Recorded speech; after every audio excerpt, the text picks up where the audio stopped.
பழம் பழுத்தா மரத்தில் அது தங்காது, அது நழுவி விழும் என்ன தழுவ வரும், இப்போ வேணா சமயம் வரும்.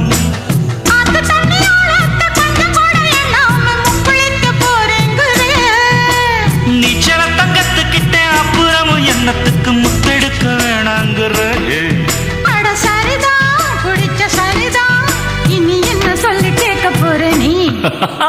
ஒட்டகத்தில நீ சட்டப்படி ஏறணும்னா ஏணி வச்சா எட்டி விடுமா? ஏணி வச்சா எட்டி விடுமா?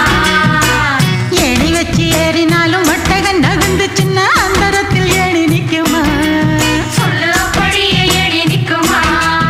அட வச்ச கண்ணு வாங்காம எங்க நின்னு பார்த்தாலும் சுந்தரிய கண்ணுக்குள்ள சுத்தி சுத்தி வந்ததுக்கு ஒட்டகத்தில் நான் சட்டப்படி ஏறணும்னா ஏணி வச்சு ஏற வேணும்.